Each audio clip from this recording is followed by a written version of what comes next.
네, 학생 여러분 만나서 반갑습니다. 6학년 2학기 1단원 세계 여러 나라의 자연과 문화, 그리고 1소나던 지구, 대륙, 그리고 국가들에 대해서 배우고 있습니다. 오늘은 2차 시로서 세계 지도, 지구본, 디지털 영상 지도의 특징을 알아보기 첫 번째 시간입니다. 그럼 오늘도 사회 수업 재미나게 시작해 봅시다. 수업 목차를 살펴보도록 하겠습니다.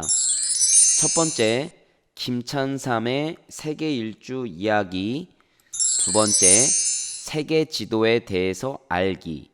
세 번째, 지구본에 대해서 알기. 이러한 수업 흐름으로 공부해 보도록 하겠습니다. 자, 여러분들의 어떤 버킷 리스트는 무엇인가요?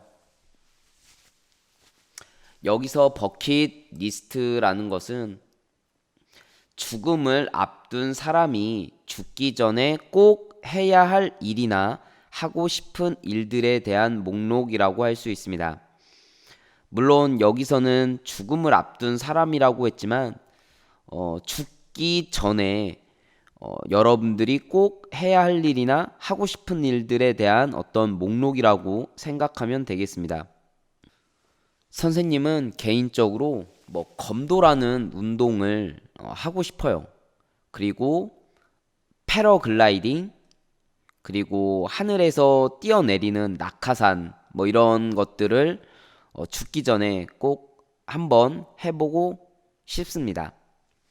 그런데 교과서에 나와 있는 김찬삼 씨의 어떤 버킷 리스트는 과연 무엇이었을까요?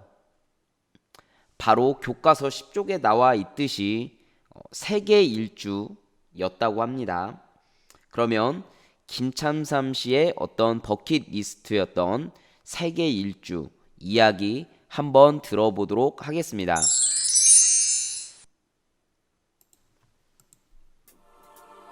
김찬삼은 어린 시절부터 세계 지도를 보며 세계 여행을 꿈꿨습니다. 대학 졸업 후 학생을 가르치는 선생님이었던 김찬삼은 세계를 돌아다녀 봐야 학생들을 제대로 가르칠 수 있다고 생각했습니다. 드디어 1958년 9월, 그는 33세의 나이로 세계 여행을 떠납니다. 세계 여행 중 그가 어린 시절부터 동경해 오던 슈바이처 박사도 만나게 됩니다. 이때 슈바이처 박사가 그에게 해준 조언이 평생의 좌우명이 됩니다. 그는 총 3번의 세계 일주를 하며 총 160여 개국을 여행했습니다. 여행 거리로는 지구 둘레 약 32바퀴, 여행 기간은 총 14년이 걸렸습니다. 네, 참으로 대단한 것 같습니다. 사실 세계 일주를 하기 위해서는 수많은 돈이 필요로 하겠지만 그보다 더 필요한 것은 용기나 자신감 이런 것들이라고 생각이 돼요. 혹은 결단력. 사실 많은 돈을 가지고 있어도 이렇게 쉽게 다른 나라로 떠나는 게 쉽지 않거든요. 그 이유는 다른 나라에 가면 일단은 환경이 바뀌기 때문에 사람이 그 바뀐 환경에 적응하는 게 굉장히 힘들어요. 약간의 스트레스도 받고요. 여러분들이 새학년 이렇게 바뀌게 되면 담임 선생님도 바뀌고 친구들도 바뀌잖아요. 그런 환경의 변화에서 오는 그런 스트레스, 그 다음에 적응하기 위해서 내가 더 노력을 해야 되기 때문에 사실 쉽지 않은 결단이었는데 김찬삼 씨는 이것을 실제로 실행하게 된다는 거죠. 자, 그러면 교과서 10쪽에 있는 김참삼의 세계 일주 지문을 한번 읽어보도록 하겠습니다. 김참삼은 동양의 마르코 폴로라고 불리는 세계 여행가이다. 그는 어린 시절부터 세계 지도를 보며 세계 여행을 꿈꿨고 어른이 되어 세계 일주를 하면서 존경하던 슈바이처 박사를 만나기도 했다. 그는 세계 일주를 3번 하는 동안 무려 160여 개 나라를 여행했다. 세계 지도를 보며 김참삼의 세계 일주 경로를 살펴보자라고 했어요. 또 14년에 걸친 여행이었다고 하죠. 자, 첫 번째 세계 일주 그 경로를 보면 당연히 대한민국에서 이렇게 출발을 해서 미국, 그 다음에 알래스카, 주노, 그리고 다시 미국, 그 다음에 북아메리카를 여행을 하고, 그 다음에 멕시코, 그 다음에 칠레, 그 다음에 다시 대서양을 건너서 이젠 그 아프리카인 남아프리카 공화국, 그 다음에 탄자니아, 그 다음에 마드리드, 그렇죠? 에스파냐, 스페인을 이야기하죠. 그 다음에 프랑스 파리, 그리고 런던, 이렇게 해서 또다시 이제 이집트, 그 다음에 사우디아라비아, 인도, 그 다음에 이렇게 해서 다시 대한민국으로 오는 일정이었어요. 그 다음에 2차 세계 일주는 대한민국에서 떠나서 이제 동남아시아를 거치네요. 그렇죠? 캄보디아, 그다음에 태국 방콕, 그다음에 인도 콜카타, 그다음에 이라크, 그다음에 중앙 아프리카 공화국 방기, 그다음에 가봉. 그러다가 또다시 스페인, 그다음에 파리, 그다음에 넘어가서 이제 캐나다, 미국, 그 다음에 다시 대한민국으로 오는 일정이었고요. 그 다음에 3차 세계 일주는 대한민국에서 떠나서 이제 홍콩, 그 다음에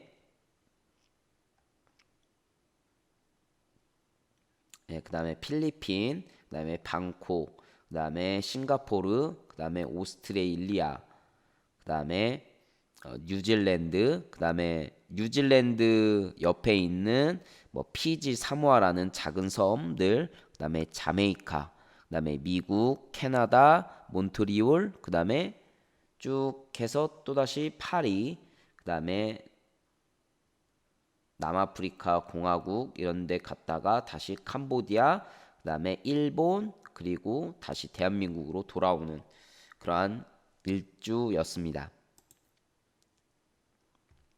그러니까 세계 일주나 이런 세계 여행을 할 때 우리는 무슨 자료를 좀 사용해야 할까요? 이 김참삼 씨 같은 경우에는 세계 지도를 보면서 세계 여행을 꿈꿨다고 했습니다.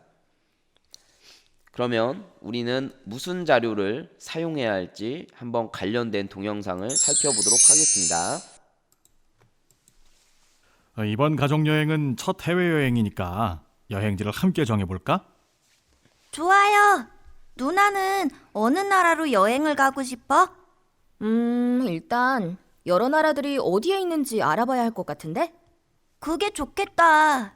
그런데 여러 나라들이 어디에 있는지를 어떻게 알 수 있지? 여러 나라의 위치나 영역과 같은 지리 정보를 알아보려면 지구본, 세계지도, 디지털 영상지도 등과 같은 자료를 활용하면 된단다. 그리고 자료마다 가지고 있는 특성과 자료를 활용하는 방법도 다르단다. 그렇구나. 그럼 여러 자료를 활용하면 다양한 정보를 얻을 수 있겠네요. 맞아. 그럼 이제 여러 나라들이 어디에 있는지 알아볼까? 네, 여러 그러한 자료들을 사용할 수 있다고 했는데 그러한 자료들 중에 첫 번째 바로 세계 지도였습니다.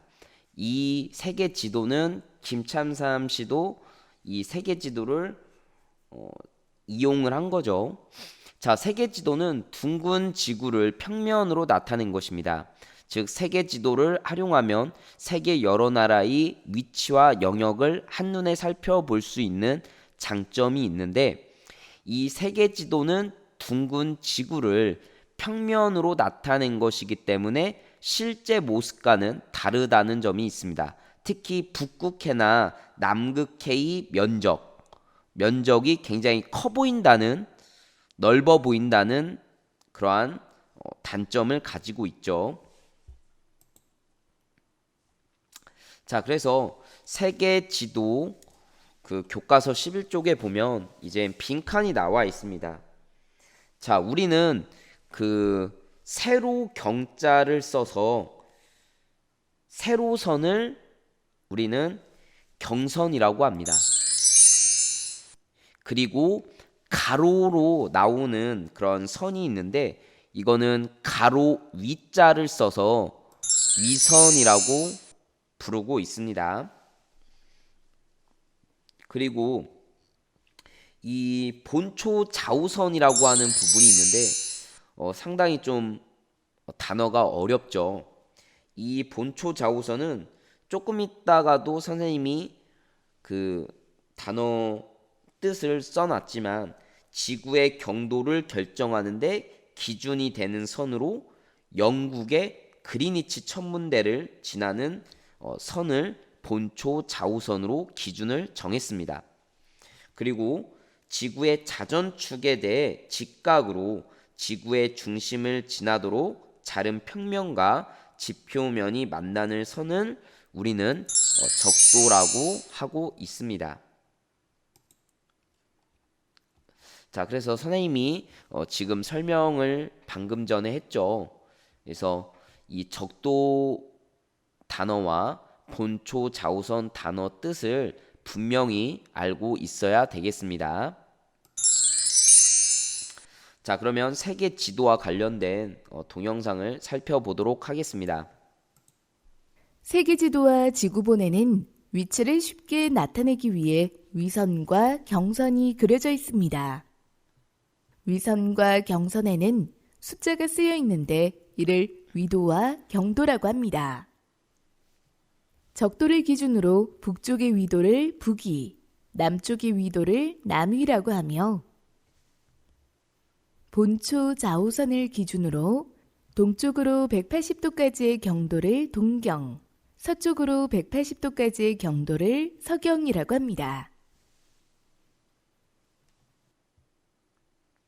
네, 그래서 그 위도, 적도의 위는 북위, 그다음에 적도 아래를 남위라고 하고요.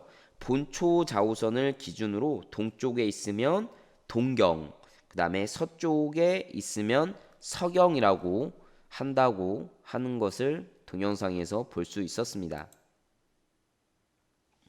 자, 그다음에 교과서 12쪽으로 넘어가도록 하겠습니다. 교과서 12쪽은 이제 지구본에 대해서 나와 있는데요. 지구본은 실제 지구의 모습을 아주 작게 줄인 모형으로 실제 지구처럼 생김새가 둥글죠. 그리고 지구 자전축이 23.5도로 기울어져 있듯이 이 지구본도 살짝 이렇게 기울어져 있습니다. 세계 지도나 지구본에 나타난 위도와 경도를 이용하면 세계 여러 나라의 위치를 숫자로 정확하게 나타낼 수 있다. 자, 그러면 교과서 12쪽에 나와 있는 지구본을 한번 살펴볼까요? 그래서 선생님이 아까 전에도 설명했듯이 본초 좌우선을 기준으로 동쪽에 있으면 이제 동경, 그다음에 서쪽에 있으면 서경이라고 불리우는데요. 이 동경하고 서경은 우리 원을 몇 도로 이렇게 이루어져 있죠? 360도로 이루어져 있죠. 그러니까 동경 180도, 서경 180도로 나누어서 서쪽과 동쪽의 위치를 나타냅니다. 그래서 이젠 180도를 이제 15도씩 나누는 거죠. 예. 자, 그리고 이제 적도를 기준으로는 이제 위쪽에 있으면 북위, 그다음에 남쪽에 있으면 남이라고 하는데 이 북이나 남이는 90도를 이제 15도씩 나누고 있어요. 그래서 이쪽 북이 15도, 북위 30도, 북위 45도, 북위 60도, 북위 75도, 그다음에 이쪽 꼭지점을 북위 90도가 되겠죠. 자, 그러면 위도와 경도를 이용해서 나라의 위치를 나타내는 방법에 대해서 한번 살펴보도록 하겠습니다. 관련된 동영상을 한번 시청해 보도록 하겠습니다.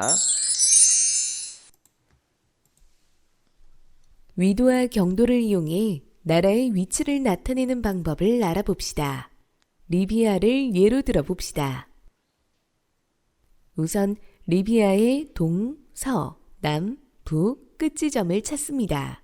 두 번째로 남쪽과 북쪽 끝지점에 가장 가까운 위선을 찾아봅니다. 남쪽 끝지점에 가까운 위선은 약 19도이고 북쪽 끝지점에 가까운 위선은 약 33도입니다. 세 번째로 동쪽과 서쪽 끝지점에 가까운 경선을 찾아봅니다. 동쪽 끝지점과 가까운 경선은 약 25도이고 서쪽 끝지점과 가까운 경선은 약 9도입니다. 마지막으로 각 위선과 경선에 표시된 수치를 확인합니다. 리비아는 북위 19도에서 33도, 동경 9도에서 25도 사이에 위치함을 알 수 있습니다. 네, 어떻게 잘 살펴보았나요? 자, 그래서 위도와 경도를 이용해서 나라의 위치를 나타내는 방법, 그 12쪽 하단에 나와 있는 부분 잘 꼭 기억해 두시기 바랍니다. 교과서 13쪽에도 이제 이러한 부분을 이용해서 대한민국의 북위와 그 다음에 동경에 대해서 나오고 있습니다.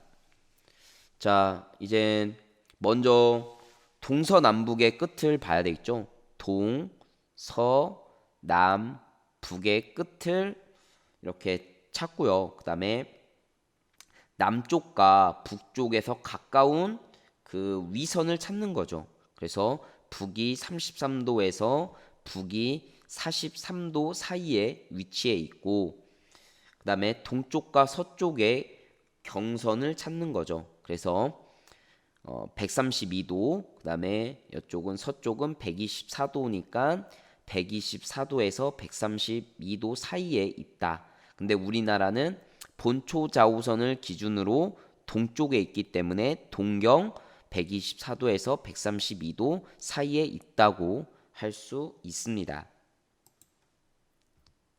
교과서 13쪽에 이제 내가 찾고 싶은 나라, 선생님이 예를 들어서 스위스라고 했고 파라과이라고 했습니다.